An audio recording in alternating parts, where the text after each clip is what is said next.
नमस्कार। आप देख रहे हैं आपके साथ मेरी बात और मैं प्रिय रंजन भारती। चुनाव लगभग संपन्न हो चुके हैं। आखिरी दौर का मतदान अभी बाकी है और वो 1 जून को संपन्न हो जाएगा। 1 जून को बिहार के 8 सीटों पर, जो मध्य बिहार की चर्चित सीटें हैं, उन पर मतदान होना है और उनमें एक महत्वपूर्ण सीट भी है, मध्य बिहार की जहानाबाद सीट। जहानाबाद बहुचर्चित सीट कई कारणों से है। एक तो लंबे 90 दशक तक के बाद तक अभी वो आतंक का पर्याय माना जाता था, जहां नक्सली आतंक माले सीपीआई एमएल का तांडव हुआ करता था। कई नरसंहार हुए और नरसंहारों के लिए जाने वाला ये क्षेत्र जहानाबाद इस बार सुर्खियों में है।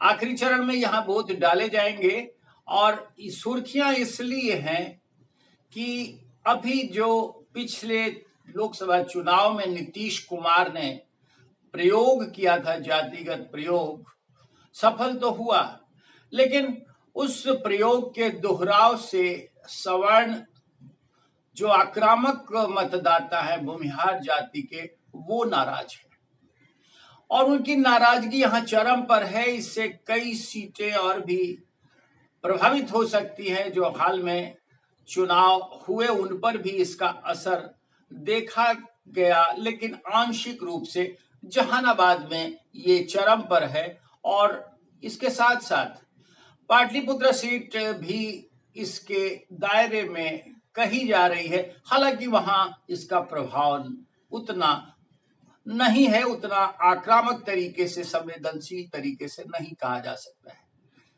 लेकिन ये भूमिहारों की नाराजगी किस बात से है, ये भी कि यहाँ भूमिहार कितना प्रभावित करने वाले ताकत रखते हैं, इस पर मैं आपसे बात करूंगा और ये भी बात करूंगा कि जहानाबाद सीट का इतिहास और यहाँ का मन मिजाज कैसा रहा है। तो सबसे पहले बात ये करूं कि भूमिहार मतदाता चाहते क्या है, और उससे भी पहले ये कहना पसंद करूंगा कि यहाँ की जो 16 लाख मतदाताओं की आबादी है, यानी जो 16 लाख से अधिक यहाँ के मतदाता है, उनमें बहुत बड़ा अनुपात यादव और भूमिहार का है। भूमिहार और यादव दोनों ही जातियों की बहुलता वाला ये सीट है और इस सीट पर लगभग यही कारण है कि 9 बार यादव सांसद चुने गए, जबकि 6 बार भूमिहार जीते हैं यहां से। और 1961 से बात करेंगे तो दिखता यही है कि यहां अब तक वामपंथ का एक, और उसके पहले कांग्रेस का जो उत्कर्ष था, जो कांग्रेस और वामपंथ ने यहाँ अपना परचम लंबे दशकों तक फहराया, वो 1996 के बाद से ढह गया और जातिगत प्रयोग होते चले गए। लेकिन बात कर रहा हूं कि भूमिहार इस बार नाराज क्यों है जहानाबाद। इसकी एक वजह जो सामने आई वो ये कि पिछले लोकसभा चुनाव में नीतीश कुमार बिहार के मुख्यमंत्री और जनता दल यू के वर्तमान राष्ट्रीय अध्यक्ष ने एक प्रयोग किया। वो प्रयोग ये कि न तो भूमिहार और न ही यादव, दोनों ही जातियों से उन्होंने न दे करके चंद्रवंशी यानी पिछड़ा समाज का एक उम्मीदवार खड़ा किया। वो चंद्रवंशी समाज के इस उम्मीदवार को जीत तो हासिल हो गई, लेकिन वो अब नीतीश कुमार के गले की फांस बन गया। और फांस इसलिए बने हैं कि बहुसंख्यक समाज जो यहाँ का यादव है, वो तो मुखातिब होता सामने दिख रहा है राष्ट्रीय जनता दल की ओर, जिसके अवतारी पुरुष सुरेंद्र यादव मैदान में हैं, एनडीए के खिलाफ चुनाव मैदान में है। सुरेंद्र यादव एक बाहुबली विधायक और नेता है इस क्षेत्र में। उनका कभी आतंक और उनकी तूती बोला करती थी, वो मैदान में इस बार फिर है और पिछली बार भी मैदान में थे, लेकिन मोदी के मैजिक के आगे और समीकरणों के लिहाज से वो मात्र 1751 वोट से चंद्रदेव प्रसाद चंद्रवंशी से, जो जदयू के उम्मीदवार थे, उनसे पराजित हो गए। यानी बहुत कम ही मार्जिन से वो जीत गए थे।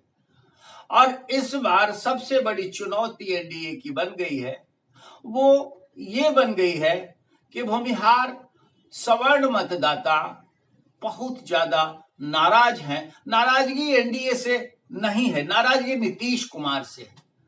एनडीए के वो पार्ट और पार्सल है, लेकिन उनकी नाराजगी नीतीश कुमार से है। और कमोबेश इससे भी है कि वे हाल में जो मंत्रिमंडल विस्तार हुआ नीतीश कुमार की एनडीए सरकार का, उसमें भूमिहार समाज की उपेक्षा की गई, ऐसा कहा जाता रहा। और ये एक संदेश दिया गया कि भूमिहार समाज को जो मतदान में सबसे आक्रामकता दिखाता रहा है, जो चुनाव को सबसे अधिक बिहार में प्रभावित करता रहा है, उसकी उपेक्षा की गई। और यहीं से ये संदेश चला गया और उस पर भारी पड़ा आग में घी डालने का काम किया कि चंदेश्वर चंद्रवंशी को नीतीश कुमार में फिर से बिना बदले 2024 के चुनावी मैदान में जहानाबाद से उतार दिया।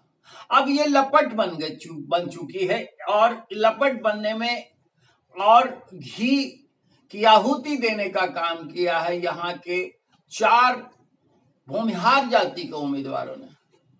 राष्ट्रीय गरीब दल से आशुतोष विनय कुमार मैदान में उतर गए, तो राष्ट्रीय जनजन पार्टी से आशुतोष कुमार मैदान में उतर गए।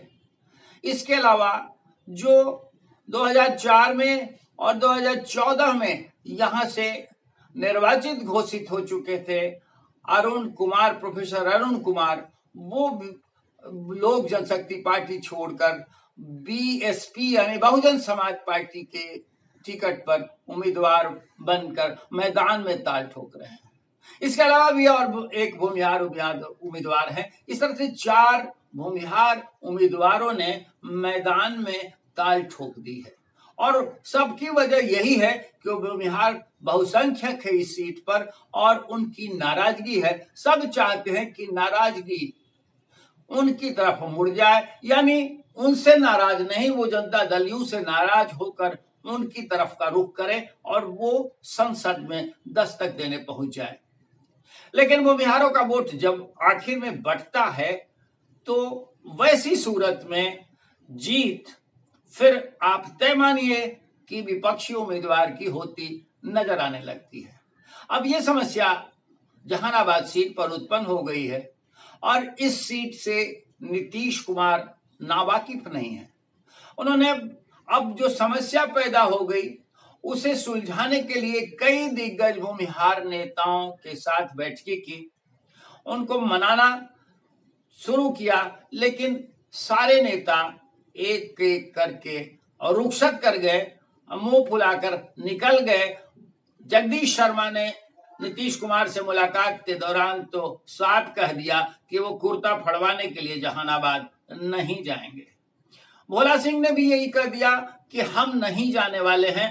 भूमिहारों में इतना गुस्सा है कि हम उनका गुस्सा नहीं सह सकते हैं। भूमिहार समाज के जो भी नेता कहे जाते हैं उन सबको नीतीश कुमार ने जब मनाकर देख लिया वो नहीं माने, तब आखिरकार इन्होंने अपनी पार्टी के जो सूरमा हैं भूमिहार जाति के नेताओं को जहानाबाद में ड्यूटी लगा दी है। मतदान 1 तारीख को है, लेकिन वो पिछले 24 तारीख के बाद से ही वो लगातार वैसे नेताओं की मैं बात कर रहा हूं जो भूमिहार समाज के हैं, वहां डेरा डाले हुए हैं। और जो समाज नाराज है, भूमिहार तबका जो नाराज है जनता दलियों से, उसे मनाने और राह पर लाने की जद्दोजहद कर रहे हैं। उनमें बिहार सरकार के मंत्री विजय कुमार चौधरी, नीरज कुमार जैसे बहुतेरे नेताओं का नाम शुमार है। ये सब जहानाबाद में कैंप कर रहे हैं और इनका मिशन जहानाबाद यानी नीतीश कुमार के प्रति भूमिहारों की नाराजगी दूर करना और चंदेश्वर चंद्रवंशी को जिताने का लक्ष्य हासिल करना है। लेकिन ये कितना टेढ़ा काम है ये कितनी टेढ़ी खीर है, इसका अंदाजा इसी बात से लगा सकते हैं आप कि यहाँ की जो कसक है वो पड़ोस की पाटलिपुत्र सीट पर भी नजर आ रही है। यहाँ भी विक्रम विधानसभा क्षेत्र के कई भूमिहार नेता ये कहते देखे गए हैं कि इस बार हम नीतीश कुमार को सबक सिखा देंगे। उन्हें भाजपा को सबक सिखाने की जरूरत नहीं जान पड़ती है, नीतीश कुमार से उनकी नाराजगी है। लेकिन इसमें और एक बहुत बड़ा पक्ष ये भी है कि और जो दूसरी जातियां हैं, यहाँ चंद्रवंशी समाज का भी अच्छा खासा तबका है, उनका एक बड़ा जनाधार है। यादव और भूमिहार मतदाताओं के अलावा चंद्रवंशी समाज और गैर यादव पिछड़ी जातियां, वंचित समाज यानी जिसे आप अति पिछड़ा और जो वंचित तबका है उन्हें जोड़ करके देखें तो ये समाज भी बहुतायत जीत हार का निर्णय करने वाला होता है। इनके वोट इतना मायने रखते हैं कि ये जहां जिस तरफ यादव की बहुलता या भूमिहार की बहुलता जाती है उसके साथ अगर जुड़ जाएं तो वो चाशनी नहीं घी बनाकर उसका स्वाद बना देती है और जीत को हार को जीत में तब्दील कर देती है।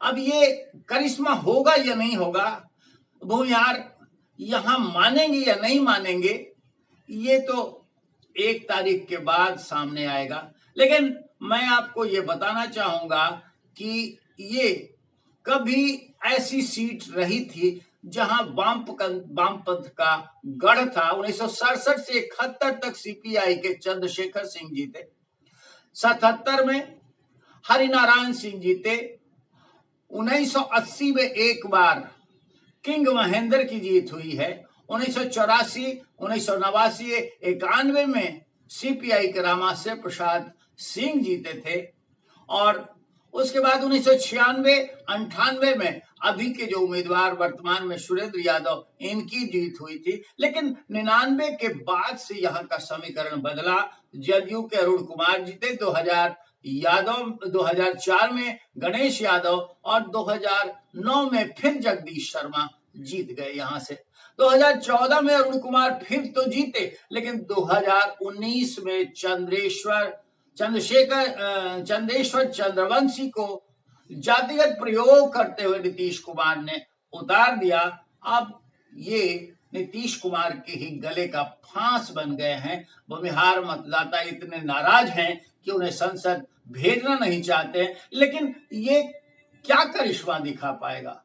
क्या भूमिहारों की नाराजगी इस कदर चरम पर है कि जदयू को ये सीट हारनी पड़ जाएगी, या फिर मोदी मैजिक चलेगा, मोदी की गारंटी का असर होगा? ऐसा देखना अभी बाकी है। लेकिन पड़ोस की सीट नालंदा में जहां नीतीश कुमार का डंका बजता है, नीतीश कुमार वहां उम्मीदवार नहीं है, लेकिन नीतीश कुमार के नाम पर ही जीत हार होती है। और वही कमोबेश जहानाबाद में नीतीश कुमार के इस राजपाट में होता रहा है। इस बार जो भूमिहारों की नाराजगी है वो नई लकीर खींचने वाली है, इसीलिए सारी ऊर्जा वहां जनता दल यू की लगी हुई है। अब देखना महत्वपूर्ण होगा कि भूमिहारों की इस नाराजगी का क्या करिश्मा निकलता है। जहानाबाद सीट सबसे इस रूप में अधिक जानी जा रही है कि जनता दल यू की सबसे खतरनाक सीट है। अब देखना महत्वपूर्ण होगा कि 4 जून को जब नतीजे आएंगे तो जहानाबाद से किसका सिक्का चल निकलता है। अब देखिए, आप भी इंतजार करिए। अभी तो 1 जून और फिर 4 जून तक आपको बाट जोहना होगा। लेकिन इस दौरान आप देखते रहिए, आपके साथ मेरी बात बने रहिए हमारे साथ। फिर मिलते हैं किसी और सीट पर, आपसे बात करें, कुछ और राजनीतिक, सामाजिक, चुनावी चर्चा करेंगे। बस आज्ञा दीजिए। नमस्कार।